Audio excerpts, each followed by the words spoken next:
શ્રી યોગ વશિષ્ઠ રામાયણ ઉપસમ પ્રકરણમાં ગઈકાલે આપણે જોયું કે પ્રહલાદનું રક્ષણ કરવા માટે ભગવાન નરસિંહા રૂપે પ્રગટ થયા સ્તંભમાંથી અને હરણ્યાકશિપુનો વધ કર્યો. ભગવાને ભક્તની વારે આવે છે ભગવાન, અને ભક્ત જ્યારે જ્યારે ભગવાનને યાદ કરે ત્યારે ત્યારે ભગવાન તેની સમક્ષ ઉપસ્થિત થાય છે. હવે આપણે આ વાતને આગળ વધારીએ, કારણ કે નરસિંહ ભગવાનનો ક્રોધ એટલો બધો વિકરાળ હતો કે શાંત પ્રભુ થતા નથી. અનેક દેવી દેવતાઓ તેમની પ્રાર્થના કરે છે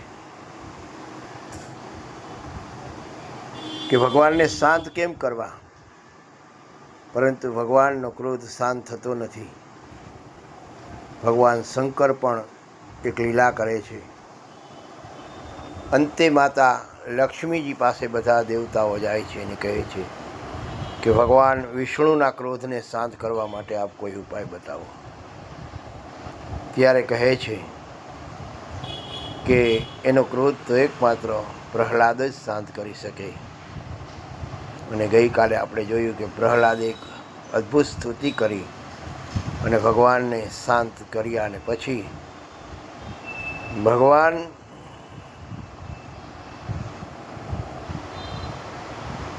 ભક્તિમાં પ્રહલાદ ડૂબી ગયા. અને કેવું બને છે, ભગવાન પ્રહલાદને કહે છે કે હે દૈત્યકુળ શિરોમણી પ્રહલાદ, તમે તો ગુણોના ભંડાર છો. જન્મ મરણની નિવૃત્તિ માટે તમે ફરી પોતાનું ઈચ્છિત વરદાન મેળવી લ્યો. ત્યારે પ્રહલાદ કહે છે કે તમે તો પ્રાણી માત્રના અંતકરણમાં બિરાજી તેમને ઈચ્છા અનુસાર ફળ આપો છો. તેથી હે પ્રભુ, તમે જે વસ્તુને સર્વશ્રેષ્ઠ માનતા હો ને એ મને આપો. ત્યારે ભગવાન કહે છે કે હે પ્રહલાદ, જ્યાં સુધી તમને બ્રહ્મ તત્વની પ્રાપ્તિ ન થઈ જાય ત્યાં સુધી તમે સંપૂર્ણ સંશયોની પૂર્ણ નિવૃત્તિ તથા સચ્ચિદાનંદ પરબ્રહ્મ પરમાત્માની પ્રાપ્તિ રૂપી ફળ માટે વિચાર પારણ બની રહો. વશિષ્ઠજી શ્રી રામને કહે છે કે હે રઘુનંદન, દૈત્યરાજ પ્રહલાદને આ પ્રમાણે કહી ભગવાન વિષ્ણુ અંતર્ધ્યાન થઈ ગયા. અને વિષ્ણુદેવના અંતર્ધ્યાન થયા પછી પ્રહલાદે પૂજાને અંતે મણિરત્નોની પુષ્પાંજલિ અર્પણ કરી. એ સમયે તેઓ અતિ પ્રસન્ન હતા. એક આસન પર પદ્માસન લગાવી બેસી ગયા અને સ્ત્રોત પાઠ કરતાં કરતાં હૃદયમાં એવો વિચાર કરવા લાગ્યા કે આવાગમન રૂપી સંસારનું નિરાકરણ કરનારા ભગવાને મને એવો ઉપદેશ આપ્યો છે કે તમે વિવેક વિચારથી સંયુક્ત થઈ જાઓ. તેથી હવે હું પોતાના અંતકરણમાં આત્મવિચાર કરવા તત્પર થાઉં. વૃક્ષો, ઘાસ, પર્વતો યુક્ત જગત તો હું છું નહીં, કેમ કે જે સંસાર દ્રશ્ય અને અત્યંત જળ છે તે હું કઈ રીતે હોઈ શકું. હું અચેતન શરીર પણ નથી, કેમ કે અસત હોવા છતાં આ દ્રશ્ય જળ હોવાને કારણે બોલવામાં અસમર્થ પ્રાણવાયુ દ્વારા પોતાના સંશયકળમાં સંચલિત અલ્પકળના જ વિનાશપાત્ર છું.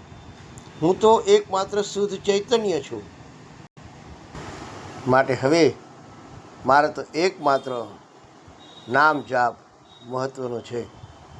અને પ્રહલાદજી ઓમ, જે સચ્ચિદાનંદ બ્રહ્મનું સર્વત્ર નામ છે, જે સમસ્ત વિકારોથી સર્વદા રહિત છે, તે પરમાત્મા પૃથ્વીના સઘળા પદાર્થ રૂપે બિરાજે એવા જ્યોતિ સ્વરૂપ વગેરેમાં સ્થિત થઈ અને પોતે સમાધિમાં બેસી જાય છે. અને એવી અદ્ભુત સમાધિ લાગે છે કે ભગવાનના નામ સ્મરણમાં બધું જ ભૂલી અને ઓમકારના જાપમાં જપતા રહે છે. હવે આ બાજુ શું થયું? પ્રહલાદજી તો સમાધિસ્થ થઈ ગયા પ્રહલાદજીનું મન ભગવાન તરફ વધુ ને વધુ એકાગ્ર થતું ગયું. પ્રહલાદજી તો ભગવાનના વિચોળ ભક્ત. એને વિચાર્યું કે હવે મારે જગતમાં કાંઈ પ્રાપ્તિ કરવાની નથી. મારું હૃદય તો માત્ર ભગવાનના ચરણોમાં લીન રહે. એટલે એને નામ સ્મરણ સ્તુતિ કરતાં કરતાં એવા ઊંડા આત્મચિંતનમાં લીન થયા. એકાગ્રતા એવી શ્વાસ પણ સ્થિર થઈ ગયો અને પ્રહલાદજી સમાધિમાં થઈ ગયા. પરંતુ એ સમાધિમાં ગયા એટલે પાતાળ લોકમાં ગડબડ મચી. રાજા વિના દૈત્ય પ્રજામાં અસ્થિરતા હજાર કરતાં વધવા લાગી. કોઈને ખબર ન પડી કે આગળ શું કરવું, કોને શાસન કરવું. દેવલોકમાં ભગવાન વિષ્ણુએ આ દ્રશ્ય જોયું. એને લાગ્યું કે મારા ભક્ત પ્રહલાદને જગાડવા જરૂરી છે, કારણ કે એને પણ એનું કર્તવ્ય નિભાવવાનું છે અને નિભાવીને દૈત્યને સાચા માર્ગે દોરી જવું પડશે. એટલે ભગવાન વિષ્ણુ પોતે સ્વયંભૂ પાતાળ લોકમાં આવ્યા. અને જ્યાં ભગવાન પાતાળ લોકમાં આવીને જોવે તો પ્રહલાદજી તો તપમાં મગ્ન. અને ભગવાને પોતાનો જે પંચજન્ય શંખને યાદ કર્યો અને શંખ ધ્વનિ આખા પાતાળને કંપાવી દીધો. જબરજસ્ત શંખ ધ્વનિ. અને આ શંખ ધ્વનિ પ્રહલાદજીના ચિત્ત સુધી પહોંચી ગયો અને સમાધિમાંથી ધીરે ધીરે ધીરે પ્રહલાદજી જાગૃત થયા. અને આંખ ખોલ્યું તો સામે શ્રીહરિ વિષ્ણુ પોતે. હરિને જોઈને તો પ્રહલાદજી ખૂબ આનંદમાં આવી ગયા, વિભોર થઈ ગયા.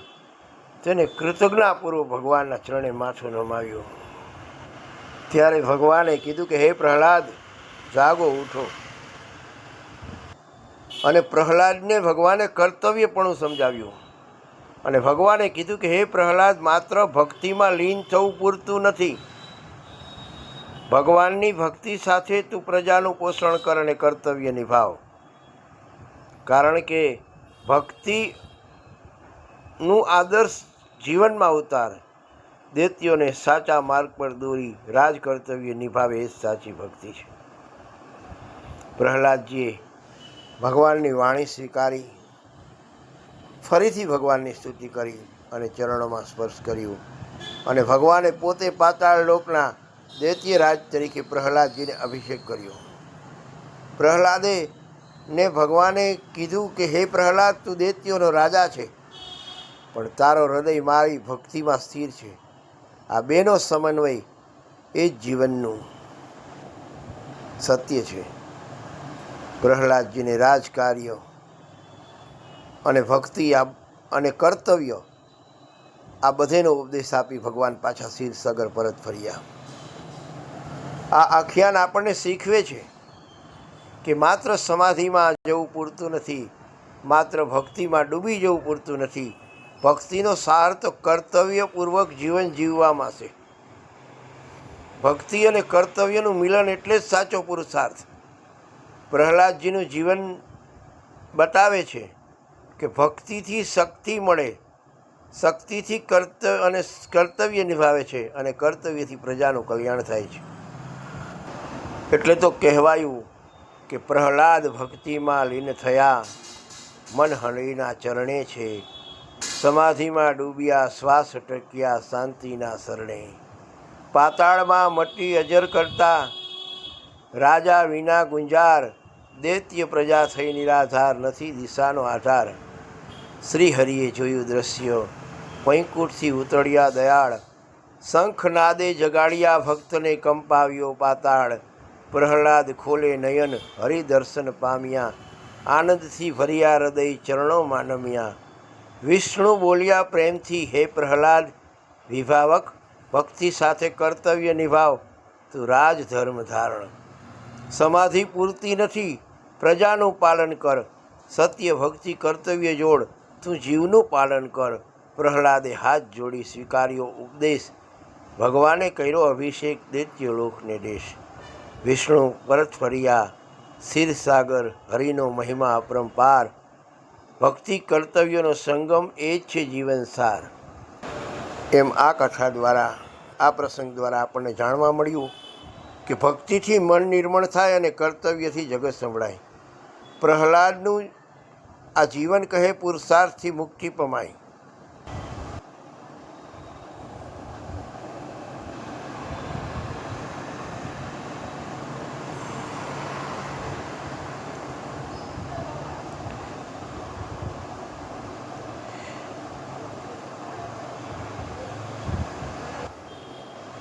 પ્રહલાદજી ભગવાનની ભક્તિમાં લીન સમાધિમાં થઈ ગયા ત્યારે પાતાળ લોકમાં રાજ્ય વિના અવ્યવસ્થા વધી અને ભગવાને આ સ્થિતિ જોઈને ભગવાનના મનમાં દયા જાગી અને થયું કે મારા ભક્ત પ્રહલાદને જગાડવું પડશે, તેને કર્તવ્યનું સ્મરણ કરાવવું જરૂરી છે.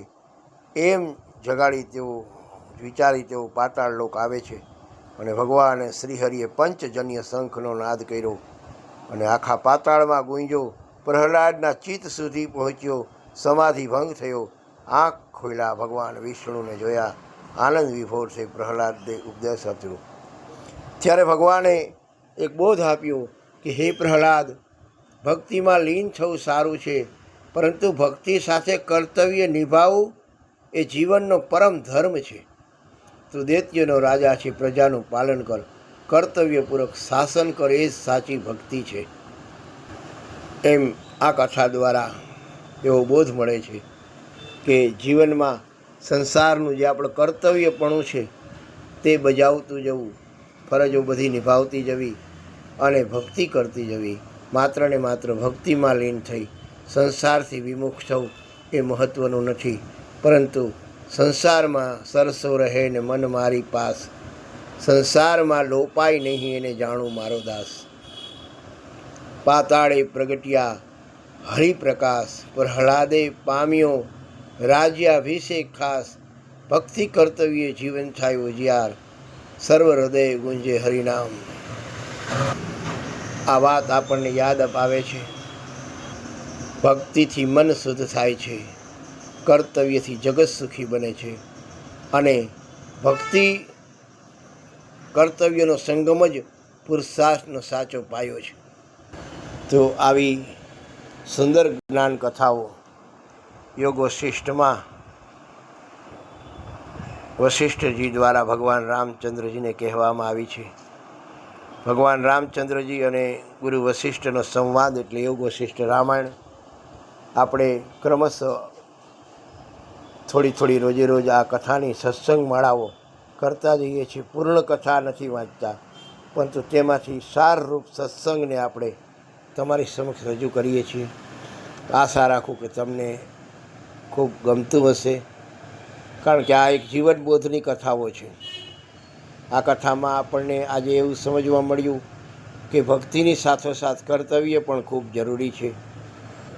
તો આ પ્રકારની કથાઓ સાંભળવા માટે, આગળના પ્રકરણો જાણવા માટે મારી આ ચેનલને આપ સબસ્ક્રાઈબ ખાસ કરજો અને ગમે તો લાઈક કરજો, શેર કરજો, જેથી ભક્તિની આ જ્ઞાનધારા વહેતી રહે અને બીજા લોકો સુધી પણ પહોંચતી રહે, કે જે લોકો જિજ્ઞાસુઓ છે તેમને આ પ્રસંગો જાણવા અને માણવા મળે. કારણ કે ખૂબ જ દુર્લભ એવો આ ગ્રંથ યોગ વશિષ્ઠ રામાયણ જે મેં આપની સમક્ષ ટૂંકમાં સંક્ષિપ્તમાં રજૂ કરવાનો પ્રયત્ન કર્યો છે અને તમારી સમક્ષ હું રજૂ કરતો જાઉં છું. એના જે મુખ્ય પ્રસંગો છે, આ યોગ વશિષ્ઠમાં આવતી મુખ્ય કથાઓ છે, તેનો ટૂંકમાં આપણે વર્ણન કરી રહ્યા છીએ. આશા રાખું તમને ગમતી હશે તો સબસ્ક્રાઈબ કરજો, શેર કરજો અને લાઈક કરજો. ભગવાન શ્રી રામ આપ સર્વનું કલ્યાણ કરે તેવી શુભેચ્છાઓ સાથે જય શ્રી રામ, જય જય શ્રી રામ. અને ખાસ તો એક વાત કહેવાની કે સબસ્ક્રાઈબ ખાસ કરજો, જેથી બીજા સુધી આપણી આ ભક્તિધારાની કથાઓ પહોંચે એવી મારી તમારા બધા પાસે એક અપેક્ષા છે. જય શ્રી રામ.